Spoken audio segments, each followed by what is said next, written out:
Voces CSIC Balears, el podcast que te trae las últimas novedades en ciencia del Consejo Superior de Investigaciones Científicas en les Illes Balears. Bienvenidos, soy Adrián García, técnico de Comunicación y Divulgación en el IFISC, el Instituto de Física Interdisciplinar y Sistemas Complejos. Y yo soy Ana Núñez, técnica de comunicación de la representación del CSIC en las Islas Baleares. Y hoy os traemos el 9º episodio de nuestro podcast Voces CSIC Balears, un espacio en el que queremos presentarte las voces de nuestros investigadores e investigadoras y en el que tú también tendrás mucho que decir. Saludamos a nuestro científico de hoy, Rodrigo Martínez. Rodrigo es físico por la Universidad de Salamanca con un máster en Física de Sistemas Complejos por el IFISC.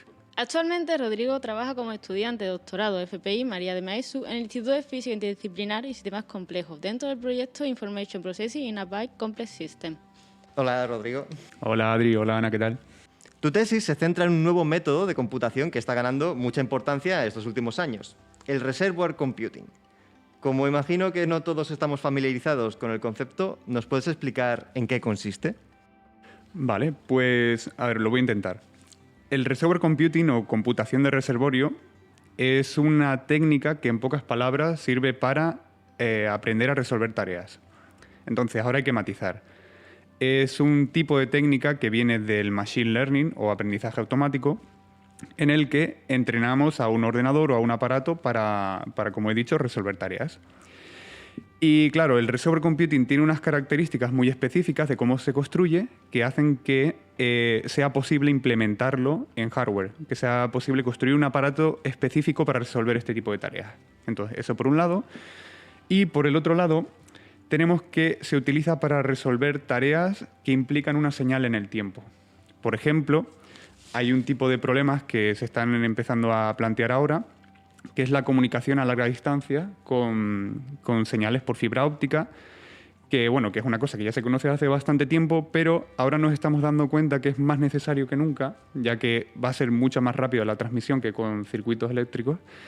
Y hay un problema que ocurre con las fibras ópticas, que al transmitir una señal puede producir efectos no lineales o puede producir efectos que transforman la señal de formas que no somos capaces de predecir. Entonces, nosotros lo que queremos hacer es construir un aparato, un reservoir computer, que sea capaz de recibir una señal y ver qué es lo que le ha ocurrido, ver cuál sería la señal original que había salido de partida. Entonces, resumiendo un poco, reservoir computing es una técnica de inteligencia artificial que nos permite aprender a resolver tareas que implican una señal temporal, como por ejemplo lo de la fibra óptica. Pero por si no fuera suficiente, te centras en el Reservoir Computing cuántico. ¿Cómo influye el comportamiento cuántico en esto que nos acaba de explicar? Bueno, pues para eso tenemos que matizar primero qué es la mecánica cuántica. La mecánica cuántica es la teoría que explica cómo funciona el mundo microscópico y nos dice que se rige por una serie de leyes y comportamientos a los que no estamos acostumbrados. Entonces, esta serie de fenómenos que ocurren a nivel microscópico producen una gran riqueza y son tan variopintos que muchas veces nos sirven también para procesar información de formas que hasta ahora no se habían hecho. Entonces, para aquellos que puedan tener una cierta idea sobre mecánica cuántica, nuestro objetivo es utilizar sistemas cuánticos en reservoir computing para explotar el gran tamaño que tiene el espacio de Hilbert. Y bueno, otra idea que tenemos es aprovechar los sistemas cuánticos en reservoir computing para realizar tareas que vayan a involucrar información cuántica. Que nosotros lo que estamos acostumbrados en nuestro día a día es a trabajar con información clásica, que significa que no se rigen por las leyes de la mecánica cuántica, sino por las leyes a las que estamos habituados. Y eso lo que queremos es intentar resolver tareas que puedan involucrar a información que se rija por las leyes de la mecánica cuántica. Ok, pero ¿qué ventajas tiene el Reservoir Computing respecto a la computación de toda la vida? A ver, al ser una aproximación novedosa, como comentas, ¿es algo que tendremos en nuestras casas en un futuro próximo o es un campo que está todavía en pañales? Pues la verdad que es una pregunta bastante interesante, porque, a ver, nosotros estamos habituados a los ordenadores digitales, ¿no? Todos tenemos un portátil en casa, o la mayoría, y nos parecen geniales. O sea, son instrumentos que son fáciles de utilizar. En principio pueden resolver todo lo que le proponemos, Pero claro, también tienen algunos problemas. Y es que últimamente se está hablando mucho de la huella ecológica que tienen los ordenadores, bueno, la computación digital en general. También se está hablando mucho del fin de la ley de Moore, de la miniaturización de los microprocesadores. Y hay un problema del cual no estoy seguro de si habéis oído hablar, pero que se llama el cuello de botella de von Neumann, que es el hecho de que la memoria de un ordenador y la unidad de procesamiento de información están separadas. Entonces tú tienes que llevar tu información de la memoria al procesador y eso requiere un tiempo. Por lo tanto, se produce un cuello de botella cuando quieres transmitir información para procesarla. ¿Qué ocurre? Que se han producido en los últimos años no sé cómo decirlo, un aumento muy significativo en la investigación de diferentes técnicas que podrían solventar este tipo de problemas. Suelen englobarse dentro de lo que se conoce como neuromorphic computing, computación neuromórfica, en la que se intenta reproducir, imitar, y hago comillas, comillas en las ondas, para referirme a que solamente intenta emular el comportamiento del cerebro, que es lo que se suele hacer muchas veces con las técnicas de machine learning, de inteligencia artificial. Entonces, de esta forma, el reservoir computing tiene como objetivo reducir cosas como la energía requerida para computar, que suele ser bastante eficiente utilizando sistemas eléctricos o ópticos, y también lo que se intenta muchas veces es hacer más rápido la computación, con cosas como evitando el cuello de botella, porque en reservoir computing y muchas técnicas de machine learning lo que hacen es juntar procesamiento de información con memoria, en lo que se conoce como las neuronas. Y de esta forma consigues evitar este cuello de botella. Entonces, haciendo otra vez un poquito de resumen, pues tendríamos que reservoir computing intentaría ser más eficiente, ser más rápido, y también hay una cosa que es un poco ya más avanzada, pero también intenta hacer procesamiento en paralelo, que significa que puede resolver varias tareas al mismo tiempo. Bueno, respecto a lo de la proximidad, tengo que deciros, chicos, que lo siento, que todavía no ha llegado a nuestras casas. Es algo que está desarrollándose todavía en los laboratorios, pero es cierto que el reservoir computing clásico, el que sigue las leyes de la mecánica clásica, está bastante avanzado en los laboratorios, está bastante entendido y extendido por el mundo. Y ahora es como darle mucho dinero, empezar a producir y también intentar solucionar los problemas que tiene de fondo para que sea comerciable. Pero sí, es una técnica bastante desarrollada. El reservoir computing cuántico, ese es totalmente teórico. Hay un par de artículos experimentales, pero que son como lo que se dice un proof of principle, que es simplemente se ha probado para ver si se puede hacer. Y nada, de ahí del reservoir computing cuántico todavía no podemos sacar nada. Uno de tus últimos artículos exploraba la universalidad de algo llamado estado gaussiano aplicado en el reservoir computing. ¿Qué significa en este contexto la universalidad? Universalidad suele referirse al hecho de que puedes hacer todo lo que te propongas dentro de un número determinado de reglas o de normas. Entonces, en el caso de reservoir computing, universalidad significa que puedes aproximar cualquier tarea que te propongas dentro de una serie de condiciones.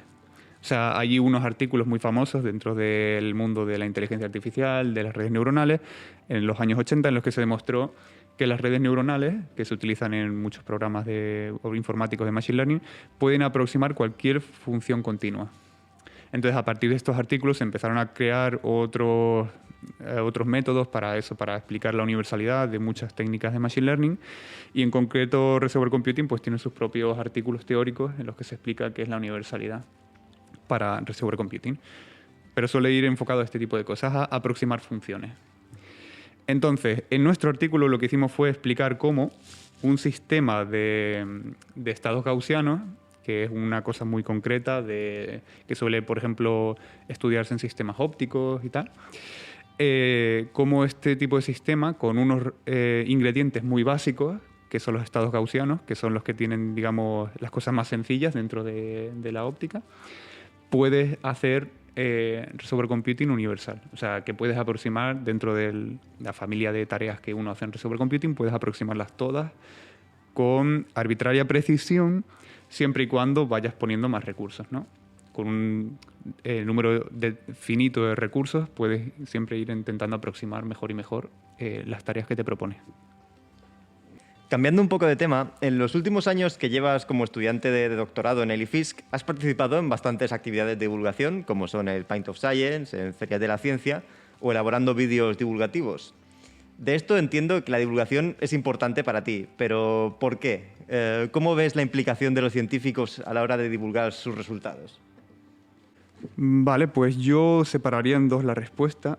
Primero diría por qué es para mí importante la divulgación.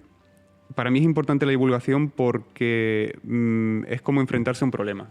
Tienes que ser capaz de transmitir un mensaje y tienes que hacerlo intentando no aburrir a la gente, que se queden con algo de lo que has querido decir y sobre todo motivándoles para que luego quieran aprender más. Entonces, eso es por lo que yo lo hago, porque me parece un problema difícil, que bueno, los aquí presentes creo que sabemos de lo que hablamos, y sí, porque para mí es todo un reto. Y luego, respecto a por cómo veo la implicación de los científicos en la divulgación, creo que debería ser algo, bueno, no sé si obligatorio, pero algo que todos deberían intentar al menos alguna vez en su vida, por esto que he dicho de que es como un ejercicio muy, muy bueno y muy sano de intentar simplificar un mensaje y hacerlo siempre manteniendo cierto rigor y tal. Y también porque al final los que trabajamos en instituciones públicas tenemos que ser capaces de enseñar lo que estamos haciendo. Tenemos que ser capaces de comunicar a la sociedad en qué se está invirtiendo el dinero. Y bueno, pues muchas veces no hay tanta transparencia como debería y sí, una de las formas que creo que mejor lo transmitiría sería la divulgación. Y por otra parte, también creo que hay que tener en mente que cuando uno hace divulgación, cuando los científicos hacemos divulgación, no nos tenemos que centrar tanto en transmitir una información precisa, un mensaje, algo que la gente tiene que aprender en la charla, sino más una motivación, unas ideas. La gente tiene que salir de la charla diciendo, oye, yo quiero aprender un poco más de esto que me ha dicho esta persona. Y tenemos que crear esa curiosidad en la gente y ese ansia de razonamiento, ¿cómo decirlo?, de pensamiento crítico, que a lo mejor de otras formas no se transmitiría a la sociedad. Repetimos una pregunta que empieza a ser clásico en nuestro podcast. Imagina que te dan una buena suma de dinero para que montes el proyecto de investigación que tú quieras, sin el presupuesto sea un problema. ¿Cómo sería? Bueno, pues no estoy muy seguro, pero creo que invertiría, si tuviera mucho dinero, invertiría en investigación médica, que creo que es lo que repercute en general de forma directa a la calidad de vida de la gente. Y bueno, no sé si será lo que todo el mundo dice. Creo que eres el primero que no ha dicho de meter dinero en su propio proyecto. ¿En serio? No, pues yo a tope con la investigación médica. Y si tuviera que elegir un tema en concreto, creo que investigación contra el cáncer. Pues lo dejamos aquí. Muchas gracias, Rodrigo. Muchas gracias a vosotros y cuando queráis vuelvo. Hoy hemos aprendido qué es el reservoir computing y cómo la física cuántica puede darnos nuevas herramientas para el procesado de información. La llamada física moderna sigue abriendo puertas a nuevas y revolucionarias tecnologías que tienen el potencial de cambiar el paradigma de la computación. Os recordamos que la ciencia que se hace desde el Consejo Superior de Investigaciones Científicas en las Illes Baleares no para nunca. Nos seguimos escuchando. Mientras tanto, podéis seguir nuestras novedades en @CSICBalears, Twitter, Instagram y Facebook. Nos vamos. Mientras, la ciencia como la vida seguirá abriéndose camino. Voces CSIC Balears, el podcast que te trae las últimas novedades en ciencia del Consejo Superior de Investigaciones Científicas en les Illes Balears.